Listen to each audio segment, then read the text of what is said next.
Y a esta hora damos la bienvenida en el estudio de los desayunos de 24 horas en Quito a Daniel Mendoza, asambleísta de Alianza País Unidad Primero. Muy buenos días, gracias por acompañarnos. Muy buenos días, Liz. Una única aclaración. Soy asambleísta por el movimiento Mejor, aliado a Alianza País. Ay, muchísimas gracias por la corrección. Quiero empezar esta entrevista, preguntándoles, se cumplió la primera ronda de comparecencias de funcionarios y exfuncionarios de Estado que ustedes consideran debían una explicación al país tras la fuga de Fernando Alvarado. En esta primera ronda de comparecencias, ¿se satisfacieron quizás algunas de las inquietudes que usted tenía como asambleísta en torno a ese tema? Bueno, el día de ayer se citó a 9 funcionarios, una exfuncionaria, pero solamente se recibieron 3 comparecencias. Obviamente eso deja muchas preguntas todavía pendientes y tendremos que evacuarlas en la siguiente sesión de pleno, donde esperamos que asistan estas autoridades. En todo caso, me parece que la comparecencia del ministro Granda, de la exministra Alvarado y del fiscal, pues responden muchas de las inquietudes. Sin embargo, la preocupación sigue latente en torno al nivel de complicidad que pudo existir por parte de funcionarios dentro del aparataje estatal que pudieron servir de cómplices para que se dé la fuga del ahora prófugo Alvarado, ¿no?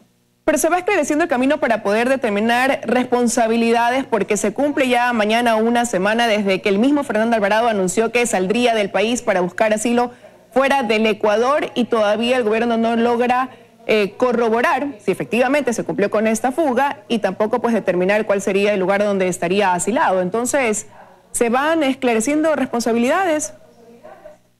Tiene que darse una investigación completamente transparente, además de integral, en el sentido de cómo fue que se dio esta fuga, cuál fue el tipo de ayuda que recibió, si los operadores que no informaron de estas anomalías, de estas alertas, 245 alertas de quitada de pulsera, evidentemente se genera una inquietud en todo el país en torno a por qué esto no fue reportado a las máximas autoridades, a pesar de que la funcionaria Vanessa Guillén informó que ella sí trasladó la información a sus superiores. Queremos saber justamente hasta qué nivel jerárquico llegó ese informe. En todo caso, esa es la investigación que tiene que llevar adelante la Fiscalía de manera independiente. Más allá de dónde se encuentre ahora el prófugo Alvarado, pues evidentemente lo que tenemos que es entender que tiene que pasarse revisa a todas y cada una de las carteras de Estado para que evidentemente todos estos funcionarios que no están comprometidos con la lucha contra la corrupción pues sean removidos de su cargo, ¿no? Pero para ustedes, desde su punto de vista, ¿en quién o en quiénes recae esta responsabilidad? Me parece que es precisamente este aparataje que está enquistado todavía en las diferentes carteras de Estado, no solamente en el tema del Ministerio de Justicia, pues Liz, hay muchísimos ministerios que todavía tienen una cantidad importante de funcionarios a los cuales no les interesa que se transparenten las cosas, porque han sido parte de la toma de decisiones de temas que han afectado a los intereses nacionales, el sector eléctrico, el sector minero. Cada uno de los ministerios tiene que pasar revista de cuáles son los funcionarios que realmente están comprometidos con esta transparencia, con este trabajo honesto y con la lucha contra la corrupción. Quien no lo esté, pues tiene que dar un paso al costado. Y creo que ese es el propósito del gobierno en este momento y me parece que es absolutamente sano, que es correcto, que debió hacerse hace tiempo, también es verdad, pero que ahora es el momento de hacerlo con más rigurosidad. Pero ¿cómo lograr determinar eso? Porque son funcionarios que a lo mejor ya tienen más de un año en este gobierno y que fingían a lo mejor de estar respaldando al gobierno de Lenín Moreno cuando realmente pues continúan apoyando al gobierno de la década pasada. No es una tarea sencilla lograr determinar quiénes sí, quiénes no. Se tiene que realizar con una investigación absolutamente seria, responsable. Me parece que, si bien es cierto, pueden haber funcionarios que, como muchos ecuatorianos, creyeron en el expresidente Correa, pues los hechos demuestran de que se puede corregir y que evidentemente ahora es el momento de hacerlo. Sin embargo, cuando ya existen pruebas, evidencias de que algún funcionario haya ocultado información, algún funcionario no haya permitido que se transparente lo actuado, en ese caso pues tiene que seguirse lo que dice el debido proceso y las autoridades competentes pues llegar a sancionar, ¿no? A través de las redes sociales, usted, voy a coger sus palabras sexuales, ha dicho que considera que hubo complicidad en la fuga por parte de funcionarios que se encuentran todavía trabajando en la estructura del Estado. Y dice que se debe eliminar, como lo ha dicho ahora, pues este entrampado de empleados del anterior gobierno que no les interesa que se luche contra la corrupción. Ahora usted me habla de hacer esta investigación profunda para lograr determinar quiénes son, pero debe ir a los mandos medios, a los altos mandos también. ¿A quiénes debe ir dirigida esta investigación entonces? ¿Y a quiénes se refiere usted con estas palabras? Todo tiene que ser investigado. En eso acojo las palabras de nuestro presidente de la República. Evidentemente aquí tiene que hacerse una investigación profunda de todo lo que se viene actuando y en eso no hay ningún tipo de cargo que esté exento de la investigación. En este caso, nosotros como legislativo, pues nos reservamos el derecho también de ejercer nuestro control político. Eso es lo que tenemos que hacer desde la Comisión de Fiscalización. Por eso esperamos que en la próxima sesión de pleno podamos recibir las comparecencias que hacen falta para poder tener mayor criterio, más elementos y poder evacuar todos estos procesos, estas iniciativas fiscalizadoras dentro de la Comisión de Fiscalización y Control Político. Pero la investigación tiene que ser absolutamente a todos los funcionarios. Nadie está por encima de la ley, nadie tiene privilegios de no estar justamente dentro de este proceso de transparencia y honestidad. ¿Y debe quedarse esa investigación simplemente en lo que está relacionado con el caso de la fuga de Fernando Alvarado o quizás en el momento para que se realice una depuración dentro del gobierno de Lenín Moreno, como algunas voces ya lo han mencionado y lo han sugerido, que se dé una redefinición del mismo gobierno?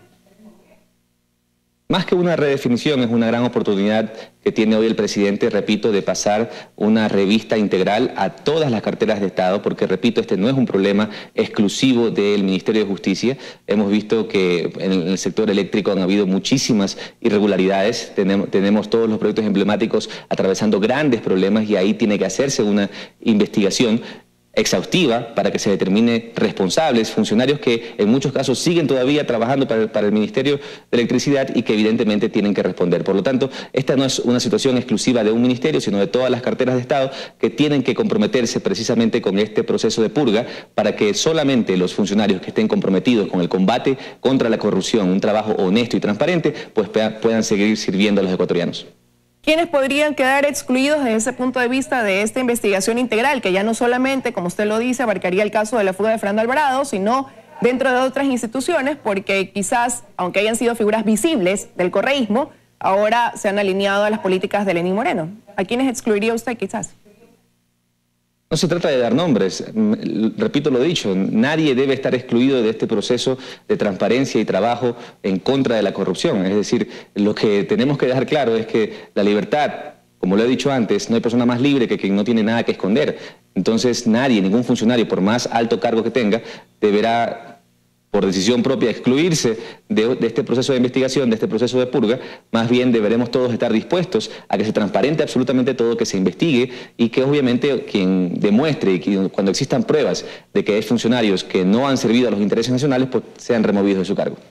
Ahora, tras escuchar las comparecencias ayer del ministro de la Política, el ministro de Justicia encargado, Paul Granda, y de la ex ministra de Justicia, Rosana Alvarado, algunos bloques como el del Partido Social Cristiano, Creo, Suma, han dicho que no descartan el establecer juicios políticos. ¿Usted concuerda con que podrían llegar a tomar esa decisión como pleno? Hay que evaluarlo, esperemos a recibir las comparecencias que hacen falta en la próxima sesión de pleno y, como lo hemos dicho ya, en la Comisión de Fiscalización y Control Político acogeremos todos estos elementos y procesaremos estas iniciativas fiscalizadoras y de control político. Es un legítimo derecho que tenemos los legisladores, por lo tanto todo está sobre la mesa, es necesario que se actúe con total independencia. Me parece que ese es uno de los más grandes compromisos que tiene el presidente de la República, esa exigencia a las demás funciones del Estado para actuar de manera independiente y, por lo tanto, pues en este sentido nosotros en la Comisión de Fiscalización y Control Político, de la cual soy miembro, pues vamos a procesar todos estos temas.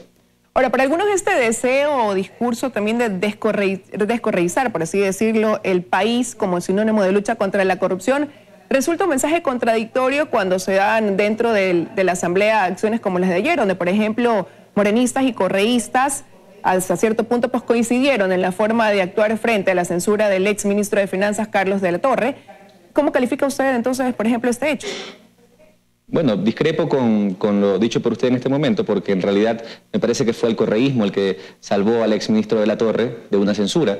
Evidentemente, cuando la presidenta encargada, la asambleísta Bonilla, decide llamar a votación teniendo solamente presentes por encima de 70 asambleístas, era evidente y obvio que no iban a haber los votos suficientes. Lo correcto hubiera sido suspender la votación para cuando estemos todos los asambleístas presentes y se pueda procesar una votación integral. En todo caso, el pueblo ecuatoriano vio que el bloque de la Revolución Ciudadana pues decidió ausentarse. Muchos de los compañeros miembros del bloque de Alianza País y Movimientos Aliados pues decidieron optar por una estrategia de quizás dejar sin quórum a la Asamblea, al Pleno, para poder procesar la votación en una siguiente ocasión, porque era obvio que no iban a haber los votos. Sin embargo, la presidenta encargada decidió continuar con la votación y eso ocasionó que básicamente se salvara el exministro de la Torre. Sí, una de las razones fue precisamente la inasistencia de algunos legisladores, como usted lo menciona, pero también dentro de las votaciones hubo algunas abstenciones por parte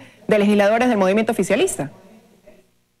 Bueno, precisamente esa es la nueva democracia que nosotros tenemos hoy, el derecho de ejercer, en donde cada quien pues deberá responder por sus votaciones y cada quien pues tiene que tener la capacidad de plantear unas posturas, aunque éstas sean diferentes a las que el bloque haya determinado. Por eso mismo, como una intención, una vez que ya no habían los votos suficientes, cada asambleísta deberá responder por su abstención, por su voto en contra, por su voto a favor o por su ausencia. Ahora, la comisión que investiga la denuncia por supuestos cobros irregulares a colaboradores por parte de la asambleísta Norma Vallejo ha presentado su informe y dentro de su recomendación está la destitución de la legisladora al considerar que hay pruebas irrefutables. ¿Votará usted a favor o en contra de esta sanción?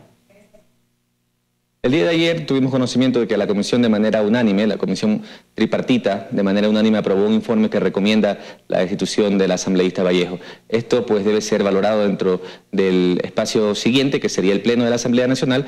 Como lo he dicho antes, pues cualquier asambleísta al cual se le respete el debido proceso y se dé una investigación absolutamente seria, transparente, y que evidentemente demuestre que han habido irregularidades, pues debe responder. Yo lo dije en su momento, pues si a cualquier asambleísta, después de una investigación por las autoridades competentes, se le demuestra que hay irregularidades de esta naturaleza, pues que renuncie. Si no lo hace, si no da un paso al costado, pues será la Asamblea Nacional, el Pleno, el que decidirá en base a los elementos que el informe ha presentado. Ahora, hace unos minutos usted me hablaba de la necesidad de la depuración en algunas estructuras del Estado y qué hacer en la Asamblea, donde últimamente pues han surgido ciertos hechos que también ponen en entredicho a legisladores. Uno el caso de la asambleísta que acabamos de nombrar, de Norma Vallejo, es el caso de la asambleísta Sofía Espín. ¿Cómo actuar ahí en los casos que conciernen a la Asamblea? Me parece que es necesario un gran consenso por una mejor Asamblea. Me parece que la coordinación entre las diferentes bancadas es necesaria y se está logrando. Me parece también que ahora, en este nuevo momento que atraviesa la Asamblea, es indudable que pasó por duros escenarios en donde incluso tuvo que haber un cambio de su máxima autoridad, pero ahora es el compromiso de los 137 asambleístas de sacar adelante la institucionalidad.